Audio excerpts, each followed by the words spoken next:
আওয়ামী লীগ থাকবে না হয় আমরা থাকব। গাজা নিয়ে ট্রাম্পের বক্তব্য আন্তর্জাতিক আইনের লঙ্ঘন বলছে জামায়াত। এবং সর্বশেষ জানাবো শেখ হাসিনার বিরুদ্ধে গুরুতর মানবাধিকার লঙ্ঘনের প্রমাণ পেয়েছে জাতিসংঘ। এতক্ষণ শুনছিলেন সংবাদ শিরোনাম, এবারে বিস্তারিত। তবে তার আগে অনুরোধ থাকবে আমাদের চ্যানেলটি সাবস্ক্রাইব করে বেল আইকনটি ক্লিক করুন। বৈষম্য বিরোধী ছাত্র আন্দোলনের আহ্বায়ক হাসনাত আব্দুল্লাহ বলেছেন, আওয়ামী লীগ থাকবো না হয় আমরা থাকবো। বুধবার নিজের ভেরিফাইড ফেসবুক আইডিতে সাদিক রহমান খান নামের এক ব্যক্তির ফেসবুক পোস্ট শেয়ার করে এই কথা লেখেন হাসনাত। এর আগে এদিন ফেসবুকে ব্যান আওয়ামী লীগ লিখে পোস্ট করেন হাসনাত। বুধবার 3:45 হাসনাত আব্দুল্লাহ আরেক পোস্টে লেখেন, আয়নাঘর হাসিনার হত্যা পাল্টা বিপ্লবে আমরা ভাই। আয়নাঘর হাসিনার হত্যা পাল্টা বিপ্লবে আমার ভাই শহীদ কাশেমের মৃত্যু হয়েছে, অনেক হয়েছে আর না, এখন আর কোনো পিছুটান নেই, আওয়ামী লীগকে নিষিদ্ধ করতে হবে। গাজা নিয়ে ট্রাম্পের বক্তব্য আন্তর্জাতিক আইনের লঙ্ঘন বলছে জামায়াত। আগামী 15 ফেব্রুয়ারি দুপুরের মধ্যে গাজার আটকে রাখা সব ইসরায়েলি জিম্মিকে মুক্তি না দিলে গাজা জাহান্নাম হয়ে যাবে বলে মার্কিন যুক্তরাষ্ট্রের প্রেসিডেন্ট ডোনাল্ড ট্রাম্প যে হুমকি দিয়েছেন তার তীব্র নিন্দা ও প্রতিবাদ জানিয়েছে বাংলাদেশ জামায়াত ইসলামী। বিবৃতিতে তিনি বলেন, গাজায় আটকে রাখা সব ইসরায়েলি জিম্মিকে আগামী 15 ফেব্রুয়ারি দুপুরের মধ্যে মুক্তি না দিলে গাজা জাহান্নাম হয়ে যাবে বলে মার্কিন যুক্তরাষ্ট্রের প্রেসিডেন্ট ডোনাল্ড ট্রাম্প গত 10 ফেব্রুয়ারি যে হুমকি দিয়েছেন আমি তার নিন্দা জানাচ্ছি।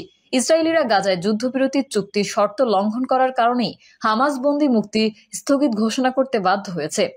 এই পরিপ্রেক্ষিতে মার্কিন প্রেসিডেন্ট ডোনাল্ড ট্রাম্প গাজাকে জাহান্নাম বানানোর হুমকি দিয়ে আন্তর্জাতিক আইন লঙ্ঘন করেছেন। তার এই হুমকি সম্পূর্ণ অন্যায়, অনভিপ্রেত ও অনাকাঙ্ক্ষিত। তিনি আরো বলেন, তার এই উস্কানিমূলক হুমকিতে সারা বিশ্বের শান্তিকামী মানুষ হতবাক ও বিস্মিত। এই হুমকি প্রদান করে তিনি আবার মধ্যপ্রাচ্যে অশান্তির আগুন চালানোর ষড়যন্ত্রের ইঙ্গিত দিলেন। তার বক্তব্য গোটা বিশ্বে তীব্র বিরূপ প্রতিক্রিয়া সৃষ্টি হয়েছে এবং আরব দেশগুলোর মধ্যে তীব্র উত্তেজনা ও আতঙ্ক বিরাজ করছে। শেখ হাসিনার বিরুদ্ধে গুরুতর মানবাধিকার লঙ্ঘনের প্রমাণ পেয়েছে জাতিসংঘ। ছাত্র জনতার অভ্যুত্থানে ক্ষমতাচ্যুত সরকার ও সেই সময়ের আওয়ামী লীগের শীর্ষ নেতৃত্বের বিরুদ্ধে গুরুতর মানবাধিকার লঙ্ঘনের প্রমাণ পেয়েছে জাতিসংঘের তথ্য অনুসন্ধান দল। স্বৈরাচারী সরকার নিরাপত্তা বাহিনী, গোয়েন্দা সংস্থা এবং দল ও সহযোগী সংগঠনগুলোকে যুক্ত করে মাত্রাতিরিক্ত বল প্রয়োগ করেছে। বিচার বহির্ভূত হত্যা, নির্বিচার মরণাস্ত্র দিয়ে গুলি, গ্রেফতার, নির্যাতন, চিকিৎসা পেতে বাধা দেওয়ার মতো গুরুতর মানবাধিকার লঙ্ঘন করেছে সরকার।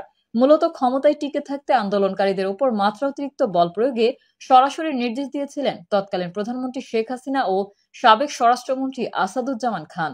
বাংলাদেশে 2024 সালের 1 জুলাই থেকে 15 আগস্ট সংঘটিত ঘটনা প্রবাহ বিশ্লেষণ করে জাতিসংঘের মানবাধিকার বিষয়ক হাইকমিশনারের দপ্তরের তথ্য অনুসন্ধান প্রতিবেদনে এই চিত্র উঠে এসেছে।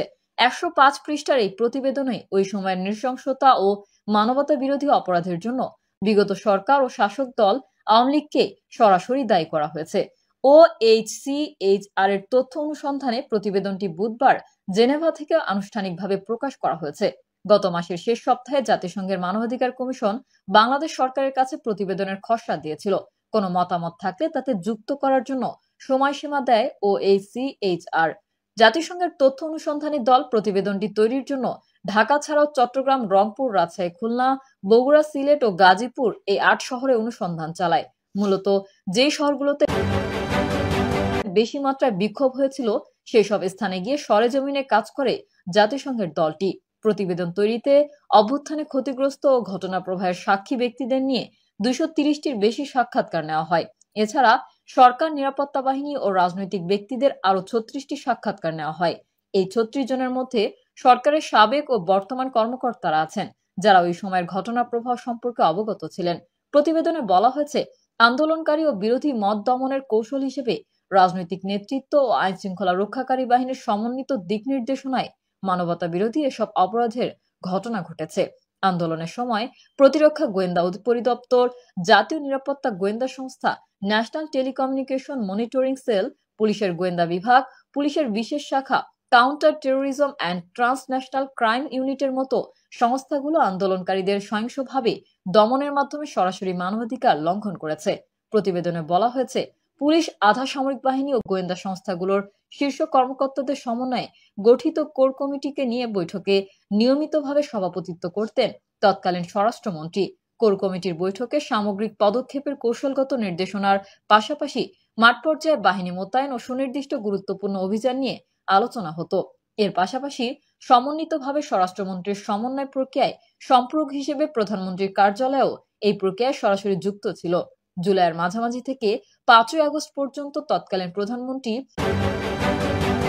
এসবি, ডিজিএফআই ও এনএসআই এর প্রধানদের কাছে থেকে নিয়মিতভাবে সরাসরি প্রতিবেদন পেতেন। এই ধরনের গোয়েন্দা প্রতিবেদনের মধ্যে 21শে জুলাই একটি প্রতিবেদনে আন্দোলনকারীদের উপর নিরাপত্তা বাহিনীর মাত্রাতিরিক্ত বল প্রয়োগের বিষয়ে শেখ হাসিনাকে সতর্ক করা হয়েছিল। একই ধরনের উদ্বেগ আগস্টের শুরুতেও তৎকালীন প্রধানমন্ত্রীর কাছে তুলে ধরা হয়। 29শে জুলাই মন্ত্রিপরিষদের বৈঠকে আন্দোলন সংক্রান্ত বিষয়গুলো প্রধানমন্ত্রী তুলে ধরেন। আর আন্দোলনের সময় তৎকালীন প্রধানমন্ত্রী ও তার জ্যেষ্ঠ উপদেষ্টারা সরাসরি ও টেলিফোনে নিরাপত্তা বাহিনীর জ্যেষ্ঠ কর্মকর্তাদের আদেশ দিতেন ও সার্বিক অপারেশনের পর্যবেক্ষণ করতেন। যাদের সাক্ষাৎকার নেওয়া হয়েছে তাদের মধ্যে কিছু জ্যেষ্ঠ কর্মকর্তা জাতিসংঘের কাছে দাবি করেছেন তৎকালীন প্রধানমন্ত্রী ও স্বরাষ্ট্রমন্ত্রী আইনের মধ্যে থেকে আইন শৃঙ্খলা রক্ষাকারী বাহিনীগুলোকে বল প্রয়োগের নির্দেশ দিয়েছিলেন, কিন্তু বাহিনীগুলো নিজে থেকে মাত্র অতিরিক্ত বল প্রয়োগ করেছে। তবে এসব তথ্যের যথাযথ সত্যতা খুঁজে পায়নি জাতিসংঘ। আইন শৃঙ্খলা রক্ষাকারী বাহিনীগুলো ঢাকা শহর সহ সারা দেশে একই ধরনের সমন্বিত বল প্রয়োগ করেছে। সরকারের শীর্ষ নেতৃত্ব মানবাধিকার লঙ্ঘনের একাধিক প্রতিবেদন মাঠ পর্যায়ে পেয়েছে। তবে এগুলোর বিরুদ্ধে ব্যবস্থা নেওয়ার পরিবর্তে শেখ হাসিনা সহ অন্য জ্যেষ্ঠ কর্মকর্তারা তা গোপন করতে সক্রিয় থাকায় পাশাপাশি আন্দোলনকারী ও বিরোধী দলগুলোর উপর দোষ চাপাতে মনোযোগী ছিলেন। সাবেক ও বর্তমান কিছু জ্যেষ্ঠ কর্মকর্তা দেওয়া তথ্য মতে শীর্ষ রাজনৈতিক নেতৃত্ব মাত্রাতিরিক্ত বল প্রয়োগে সরাসরি নির্দেশনা দিয়েছিলেন। 18 জুলাই কোর কমিটির বৈঠকে তৎকালীন স্বরাষ্ট্রমন্ত্রী বর্ডার গার্ড বাংলাদেশকে আন্দোলনকারীদের উপর আরও মরণাস্ত্র ব্যবহারের নির্দেশ দেয়। প্রতিবেদনে বলা হয়, 1 জুলাই থেকে 15 আগস্ট পর্যন্ত মানবাধিকার লঙ্ঘনের বিষয়ে জাতিসংঘের মানবাধিকার কমিশন স্বাধীনভাবে পূর্ণাঙ্গ পর্যালোচনা ও তথ্য সংগ্রহ করেছে। প্রতিবেদনের তথ্য অনুযায়ী পূর্ববর্তী সরকার আইন শৃঙ্খলা ও গোয়েন্দা সংস্থাগুলো আওয়ামী লীগের সঙ্গে মিলে মাত্রাতিরিক্ত বল প্রয়োগের মাধ্যমে হাজারো আন্দোলনকারীকে গুরুতরভাবে আহত করে। নির্বিচারে গ্রেফতার ও আটক রাখতে স্বেচ্ছাচারিতা, নির্যাতন এবং নানাভাবে গুরুতর মানবাধিকার লঙ্ঘনের সঙ্গে জড়িত ছিল তারা। ওই সময় তারা বিচার বহির্ভূত হত্যাকাণ্ডে যুক্ত ছিল।